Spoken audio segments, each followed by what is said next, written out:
Alright guys, gonna do some quick call-ups here. Third place from stage 1 was Eric Moon. Please come right up here. Second place, Andrew Tyne.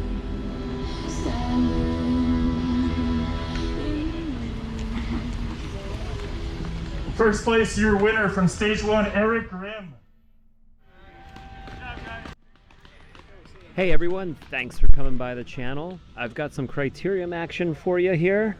This is the stage 2 Criterium of the Plan to Peak 2 Days of Buffalo stage race. It's the Masters 45 plus category. Earlier in the morning there was a time trial, which I got third place in. I was pretty happy with that. All the top 3 guys were within 4 seconds of each other, so we were all pretty closely matched. So it was a good competitive field here. Excited to be racing again. We're at South Park Lake in Buffalo, which is a botanical gardens and golf course in this sort of scenic area, perfectly flat.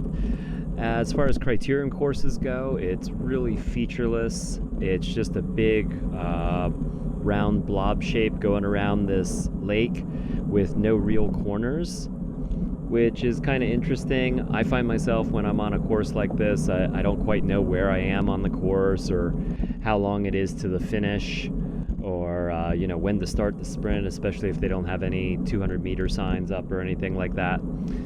So it was kind of interesting. Tactically, it was really a tough day for me. I found myself outnumbered. There was one of me and a couple teams that had multiple guys that were all working together. They were really organized and cohesive. And we're going to see how that plays out a little later in the video. So the course is 1.43 of a mile. So about 1.5 miles, averaging about 3 minutes and 5 seconds per lap. So it's a beautiful day here. The course is perfectly smooth. A lot of these guys haven't raced in a while, so everybody's just kind of getting their legs back and getting used to being next to other people in a race. So we're gonna get started with some attacks here in a minute, and I'm gonna sit back and kind of watch and see what happens, get a feel for my competitors.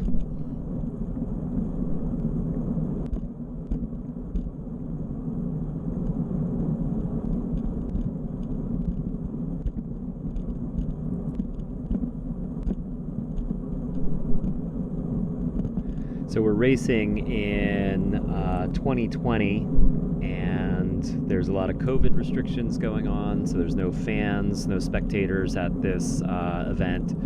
It's really weird to be at a bike race that's perfectly quiet. You have a lot of time to just kind of get inside your head and think about dumb stuff.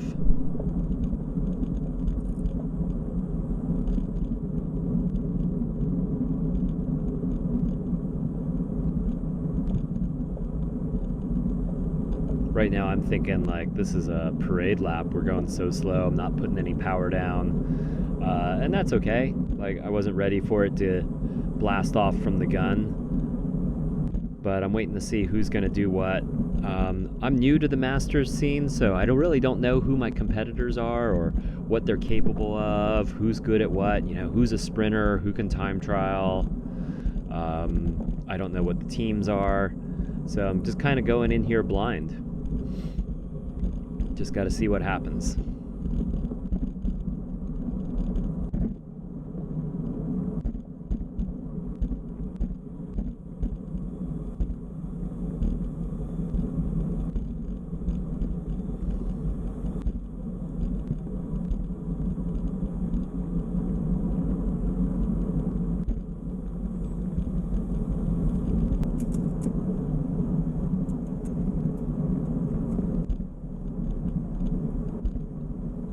Alright, here we go. We got a little bit of action here. A couple guys are getting a little spicy here. Launching an attack off the front. I'm just going to sit in and see who jumps on this, see who's hungry. watching the Bike Works team. They're the guys in the blue with the orange cuffs on their shorts. And we got another one of the guys from Bike Works out of Massachusetts. This was the guy who was second in the GC on the time trial. He beat me by a couple seconds. And so I figure he's strong at a solo kind of move, so I'm going to follow him. I pull up alongside of him, let him know I'm there. I want to work.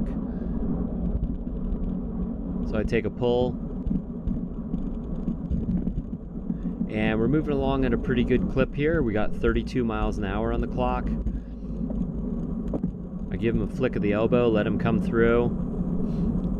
See if we can get some separation. He's looking back to see what's going on. And now he's not even pedaling. So he's basically shutting this attack down. I don't know if he thinks the attack's not going to work or if he doesn't want to go in a breakaway with me. But this isn't going to be the one.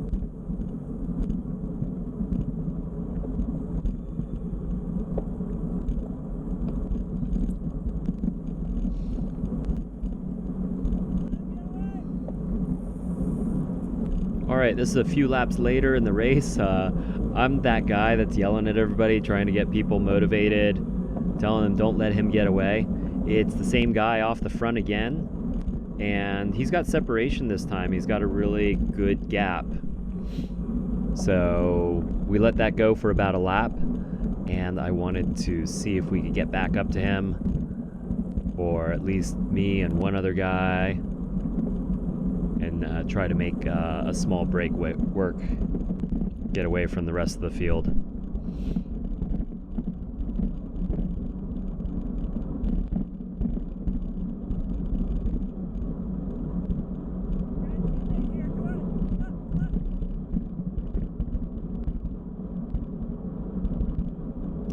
So I got a guy behind me, and I'm trying to get him to pull through, and then I realize he's got the same jersey on.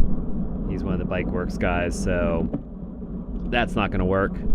He's not going to pull with me. So I'm just going to do this by myself. I'm going to bring him all the way up with me, thinking maybe if I get up there and it's just me and two guys from the same team, they'll like these odds and we'll stay away and make this breakaway work. I'm getting beat up.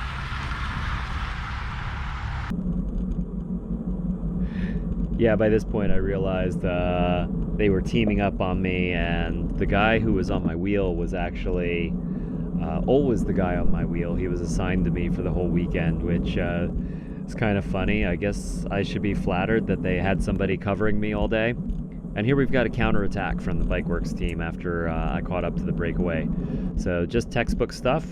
Great team, executing all of their moves and their plan perfectly. I can't go with this attack on my own, so I'm just going to sit in here. I'm going to get behind this big tall guy in the blue kit.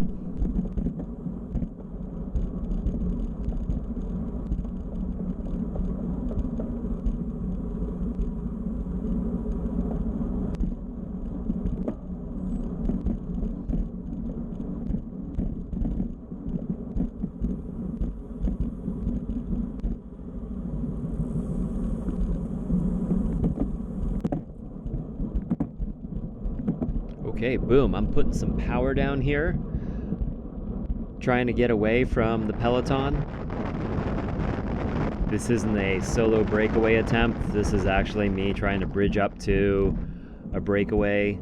Again, it's the same guy who beat me in the time trial in the morning. So I'm gonna get up there and try and get up with him and see if we can't make this work, see if he doesn't want to work with me.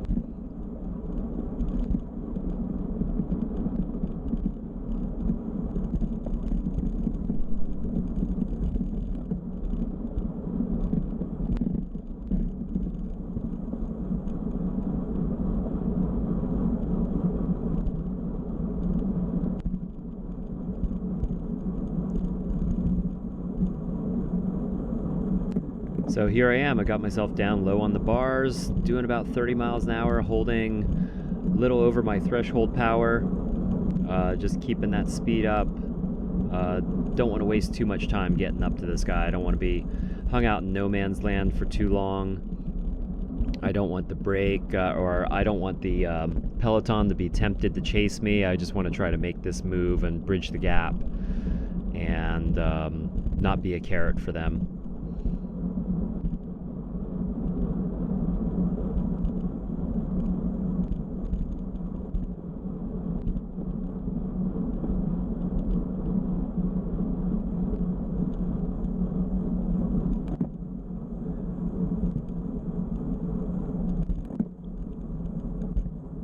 Alright, so I'm catching up to this guy again, and of course I've got my buddy, my shadow in tow. I look over at him, I tell him, hey, I brought your buddy. We can do this. And the speed is down a little bit, it's a little low. Not sure if he's soft pedaling or just a little bit tired, but I'm gonna try to pull through, try to get this going.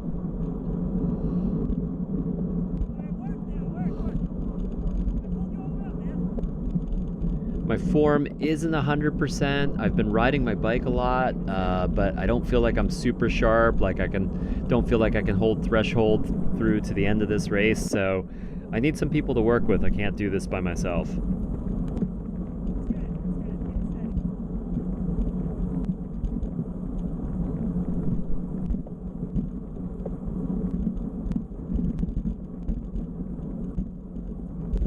So this is looking pretty good. It's the three of us in a breakaway, 2 teammates and me.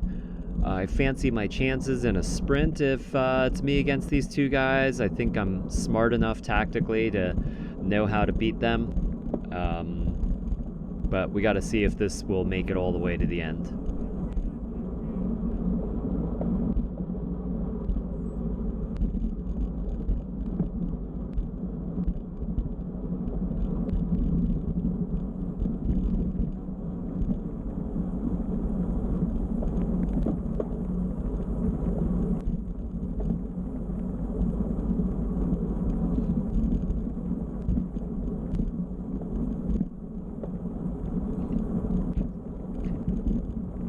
By this point, like, the speed's starting to come down just a little bit.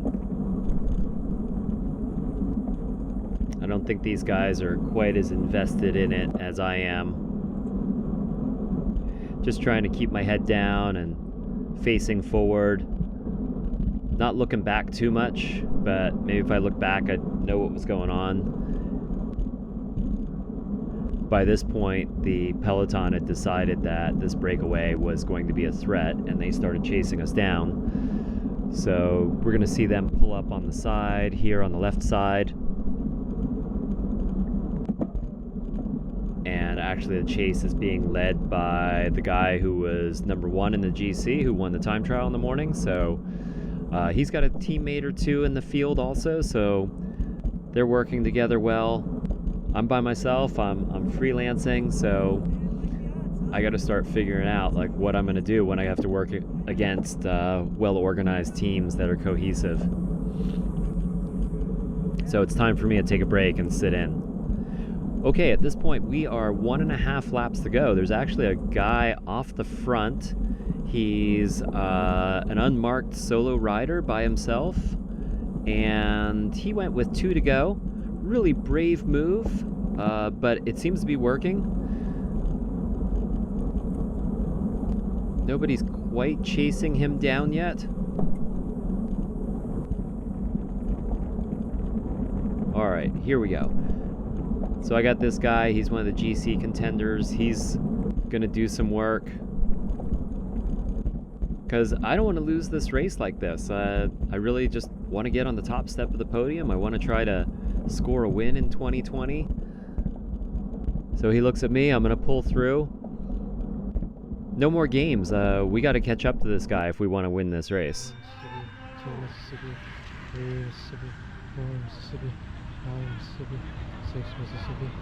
So he's got about a 12 to 15 second gap on us with 1.5 miles to go.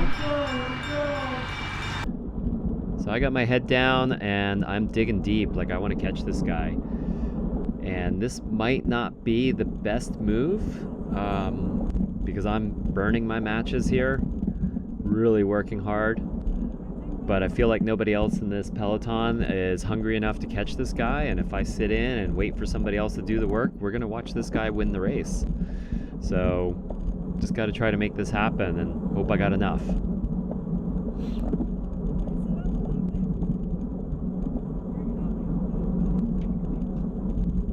So I got one of the Bike Works guys behind me, trying to encourage him, trying to get him to work with me. I'm telling him we can do this.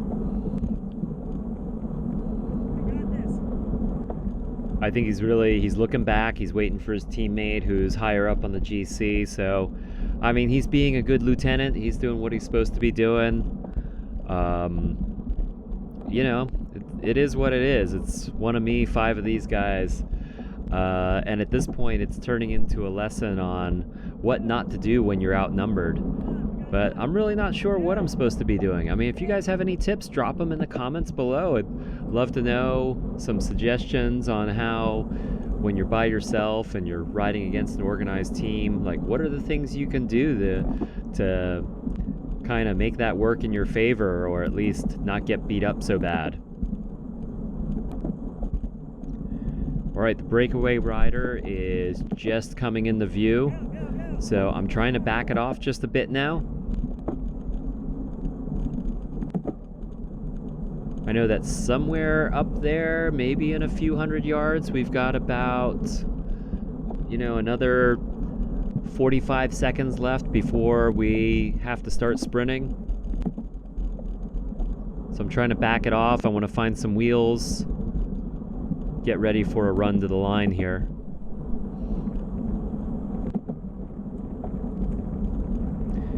And now people are launching attacks. They're going on long bombs. So these are the 2 guys that are 1 and 2 in the GC here. I get on these wheels, just try to get it wound up. There we go, shifting. I'm trying to find some power, but the legs are burnt, man. I mean, normally I could sprint around 1200 watts, but I'm not making the power right now. And in fact, I bogged down for a little bit. I'm shifting all over the place. You can hear it clunk, clunk, clunk. And here comes this guy, tall guy in the blue uniform on the right-hand side. Man, he's like a heat-seeking missile. He just launches and he's gone. Like, he beats us by several bike lengths. So, good show. That's Willie Payton out of New York City winning the race. Chapeau. All right, I hope you guys liked the video. I'm going to try to bring you guys some more race recap videos on a more regular basis. If you want to watch some other videos, click on the boxes on the right. If you want to subscribe to my channel, click on my head on the left. Catch you next time.